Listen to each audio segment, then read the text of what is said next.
Yo, welcome back to Son of a Preacher Man. Soap Man is in the house. Chedorlaomer was an Elamite king mentioned in the Bible. He ruled over a vast empire that stretched from Elam.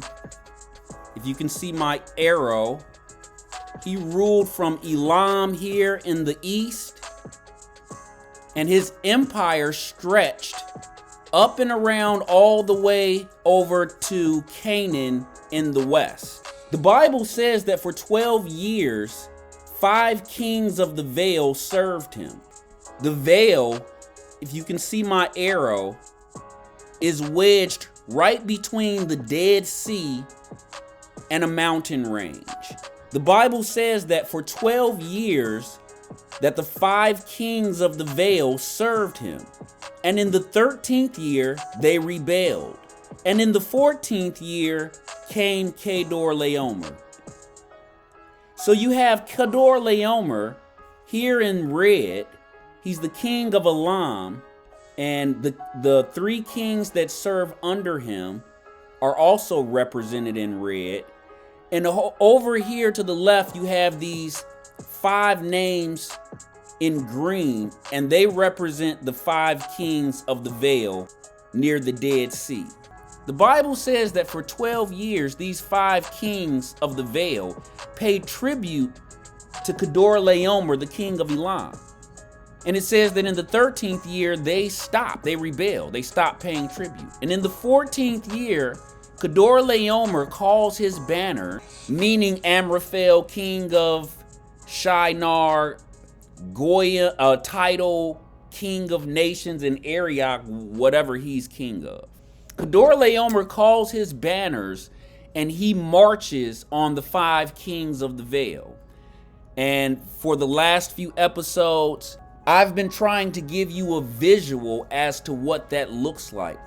Chedorlaomer must first enter the land of Sumer, and then he's going to take a well-traveled route up and across into northern Canaan. And this little map over here to the left shows you that he comes down right on the outskirts of Canaan, right outside this mountain range, and he makes a big loop into southern Canaan. This conflict in history is known as the Battle of Siddim. The Bible states that Chedorlaomer lays waste to all these giant tribes on his way to fight the kings of the Vale. And that's why you see all these little fire images here, because as he travels this route right outside of this mountain range, he destroys the Rephaim, and then next the Zuzim, and then next the Emim. And all 3 of these tribes are tribes of Amorite. I believe they're Amorite giants, which is why I did 3 episodes on Amorites. Then he comes down and he fights the Horites, which may or may not be giants. I can't prove that they were, but I think they were. And then the Amalekites, who I do not think were giants. He works his way up. He makes this loop into southern Canaan and works his way up, going right past where Abraham is in Hebron. So they work their way up. A mountain ridge now divides Chedorlaomer and Abraham. So Chedorlaomer works his way up, and then he destroys the Amorite tribes, or a portion of the Amorite tribes. One of Abraham's close partners is an Amorite king. Keep all this in mind. So Chedorlaomer works his way up, and he eventually battles the 5 kings of the Vale just north of the Dead Sea. And after he loots them, he makes his way out of Canaan. But in the process of looting the city of Sodom, he takes Abraham's nephew Lot prisoner. He takes possession of all Lot's riches. He confiscates all of Lot's property, and he takes him prisoner. And he makes his way out of the land of Canaan, presumptuously victorious. So when Chedorlaomer takes Lot prisoner, this puts him at odds with the old man Abraham. And when old man Abraham catches wind about his nephew Lot, well, he doesn't take it too kindly. And he acts. Abraham slaughters Chedorlaomer, king of Elam. And that's basically how this story ends. He rescues Lot. He slaughters Chedorlaomer, king of Elam, and rescues Lot, his nephew, and rescues and saves all the other people Chedorlaomer has taken prisoner. And he confiscates all the loot and booty that Chedorlaomer has racked up on this military campaign. And he doesn't keep any of it, not personally. He distributes, a portion of it out to his men and the individuals who fought with him, but he does not keep a dime, or at least he doesn't keep any money from the king of Sodom. So the reason that Chedorlaomer was very important to me personally was because I knew that if I could find Chedorlaomer in history, that there was a good chance that the biblical Abraham was nearby. My strategy was pretty straightforward. Find Chedorlaomer and you might find Abraham. So the question becomes, who was Chedorlaomer? Chedorlaomer ruled the territories in and around the territory of Elam, which is basically Persia before it was called Persia. So we know where to look. Elam also bordered the land of Sumer in southern Mesopotamia. The land and its people were often portrayed as hostile neighbors and the primary antagonists to the city-states and empires that once made up Mesopotamia during the Bronze and Iron Ages. The fact that the territory of Elam borders the land of Sumer is extremely helpful in that the Sumerians were famous for a number of things, chief among which was the establishment of writing. The Sumerians wrote about everything from trade and worship practices to governing matters of everyday life. One thing the Sumerians often wrote about was the many conflicts between they and their chief rivals and neighbors to the east, the Elamites. Surely, I thought, there must be some record of Chedorlaomer in the Sumerian text. So just how was I able to find Chedorlaomer in the historical record? Well, at its core, it was just a simple game of matchmaking. The Bible gives you a number of clues at the outset. So I just had to find someone in history who matched the description that the Bible gives us. But with the thousands of rulers that ruled in this area throughout history, I knew that trying to find one in particular would be like trying to find a needle in a haystack. So I came up with 3 distinguishing factors that would help me narrow my search. 3 things unique to only Chedorlaomer that would set him apart. First of all, Chedorlaomer was a very powerful ruler. Now, I know that's not saying much because there were a lot of powerful rulers throughout the history of Elam. Take, for example, the Elamite ruler Puzur in Shushinak, who at first I thought was a good candidate for being Chedorlaomer. Documents from his time reveal that Puzur in Shushinak united many of the other Elamite principalities of Iran behind him, including an area known as Shimashki, whose location most scholars place in the highlands of western or central Iran. Puzur in Shushinak was ultimately defeated by a coalition of city-states from the land of Sumer, and he was defeated in Elam. What I'm trying to get you to understand is that for the most part, Puzur in Shushinak, this powerful king of Elam, as powerful as he was, he never left the area and territory of Elam. He traveled up and down and conquered all of Elam.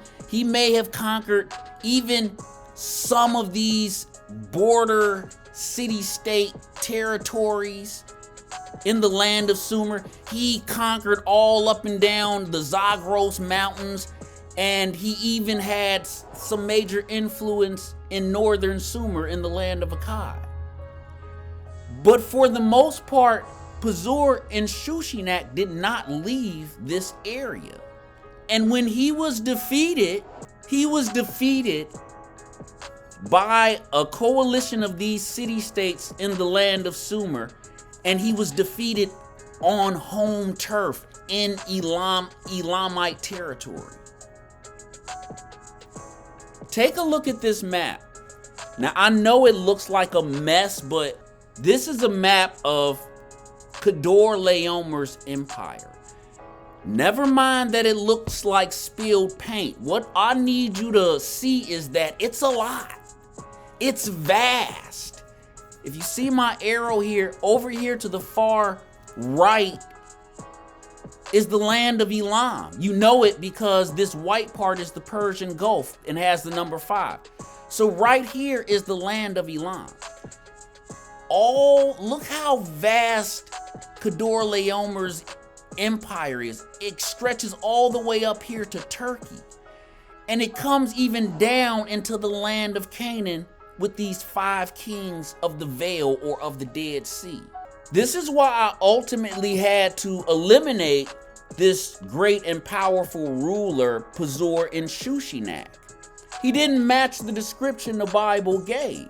He did not dominate outside of southern Mesopotamia. He did not leave the southern Mesopotamia area, whereas the Bible has Chedorlaomer dying by the hands of Abraham all the way in Canaan. No, Chedorlaomer seems to have been on the makings of a true empire. And so Puzur and Shushinak must be eliminated. The second thing that separates Chedorlaomer is that he defeats the king in the land of Sumer. Here's what I mean. Throughout the history of Sumer and Elam, because they are neighbors by proximity, they naturally get into it, okay? Like siblings. And usually Elam is on the receiving end. They usually end up with the short end of the stick. Now, instances like Puzur and Shushinak, those are rare. But Puzur and Shushinak never takes the land of Sumer. He contends with them. He may win some skirmishes against them, but he never invades the land of Sumer and takes it over. And Chedorlaomer seems to do just that. And the evidence is that a Sumerian king, Amraphel, is fighting under Chedorlaomer's command. When Chedorlaomer goes to fight these 5 kings of the Vale in the land of Canaan, one of the men fighting under his command is Amraphel, king of Sumer, which would indicate that at some point he has took command of the land of Sumer. He has defeated them, and now they serve as one of his many vassals. That's what that indicates. So you see, this is almost unprecedented. This is something that, according to our historical records, or at least what I've seen in my humble opinion, this has never happened. Elam, this is the only time this has happened. Let's get this straight. The Bible makes a claim that a king of Elam has subjugated the land, king and all, of Sumer. This has only happened one time that we can actually verify. This has happened only one time in history that we can verify through historical records outside the Bible. This claim that the Bible makes of an Elamite king defeating and conquering the land of Sumer, it actually happened one time. That makes the search kind of easy, doesn't it? His name is Kindattu, and he indeed was a very powerful king of Elam. Now, we don't know a whole lot about Kindattu, which brings me to my third and final thing about Chedorlaomer that set him apart from everyone else. We know Chedorlaomer dies. His empire is cut short. He dies unexpectedly and suddenly. So whoever this person is in history, we should anticipate something similar happening to him. Either he dies suddenly or unexpectedly, or his empire suddenly vanishes or crumbles, or something along them lines. There should be evidence in the historical record to back up what the Bible says. And if I'm right about Kindattu, there is. Or at least there should be. So like I said, we don't know a lot about Kindattu. If you do a quick Wikipedia search, let me show you what it says. It says that Kindattu was the 6th king of the Shemashki dynasty in Elam, at the time of the 3rd dynasty in in ancient Lower Mesopotamia. He is mentioned in the I'm not even finna try to read that. Yes, I am. He is mentioned in the Shilhak in Shushinak list of kings who did work on the Inshushinak temple in Susa. Listen to this carefully. It says, apparently, Kindattu invaded and conquered Folks, if you see my arrow, is this city in southern Mesopotamia in the land of Sumer, all the way down here at the very bottom. And the historical records and historians believe Kindattu comes out of Elam and conquers It says, apparently Kindattu invaded and conquered 2004 BCE and captured Ibis-Sin, the last of the third dynasty of and made him a prisoner. I want you to understand what I just read there, because there's no record of an Amraphel, king of Shinar, as the Bible asserts.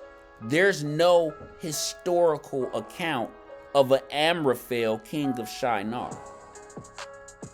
And there shouldn't be.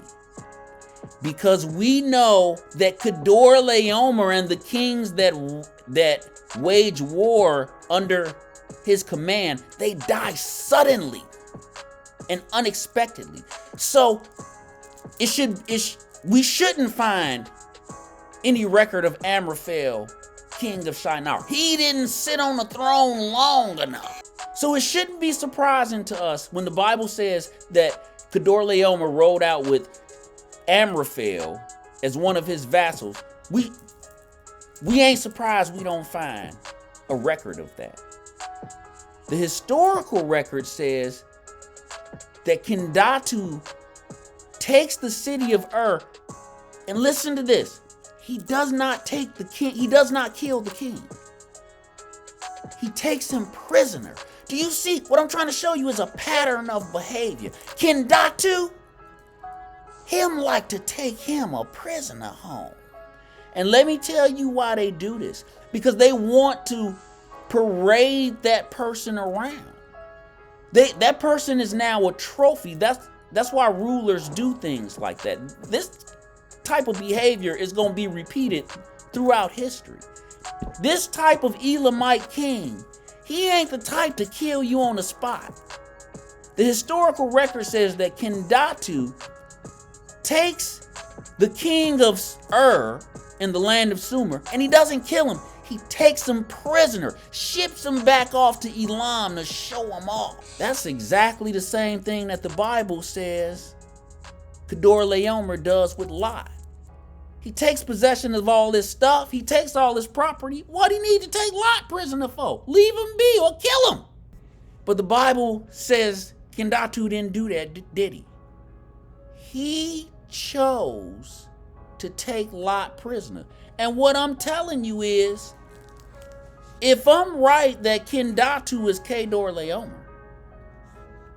then this is something that's consistent within his character, isn't it? He takes Ebsin prisoner, he takes Lot prisoner. Let me tell you something else. If I'm right that Chedorlaomer is Kindattu, it explains why Amraphel is the king of Shinar. Because the historical record, that means the record outside of the Bible, it says that Kindattu deports the king of his name is Ebsin. The record says he deports him. He doesn't kill him, he deports him back to Elam, Chedorlaomer's home country. So what do you think Chedorlaomer did after he deported the king? Well, common sense might tell you that he put Amraphel as king. He installed a new king. That explains where this Amraphel in the Bible comes from. This Amraphel that the Bible talks about, who's serving Chedorlaomer, and he's the king of Sumer, he's the new king that Chedorlaomer installed.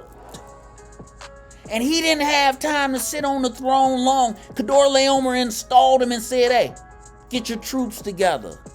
Somebody owe me my fetty wad. It's time to go collect my ends, my dividends, my chips. These juveniles over here in the Vale, they delinquent on my funds. Hey, you understand what I'm saying? So get your army together. You the new man, get your army together. It's time to ride. So listen to what else it says. It says in 2004 BCE, he captured Ebsin and made him prisoner. It says the Elamites sacked and settled there, but then were defeated by Ishbi-Era, the first king of the Isin dynasty, in his year 16, and later expelled from Mesopotamia. I be damned. Let me explain to you what I just read. Genesis 14 verses 1 through 6 reads, for 12 years the 5 kings of the Vale served Chedorlaomer, and in the 13th year they rebelled, and in the 14th year came Chedorlaomer and the kings that were with him. So we know Chedorlaomer rules for at least 14 years. At least. And we also know that he doesn't rule for much longer than that. The Bible says in the 14th year came Chedorlaomer. He ravaged, pillaged, and plundered, but at the end of all that, he's killed by Abraham. The historical record says of Kindattu that 16 years after, or approximately 16 years after he sacks and settles in the land of Sumer, in the city of we don't have any other record of him. All we know is the Sumerians free themselves of the Elamites 16 years after they've been subjugated by him initially. Come on, man. Come on. We have this figure in the Bible. We gotta give him 15, 16 years. If in the 14th year he comes out and he starts engaging in battles and he's winning, can we give him a year? Can that be year 15 or 14 to 15? But we know Abraham kills him. Dog, that's not a lot of daylight. It seems Chedorlaomer ruled about 16 years, like Kindattu.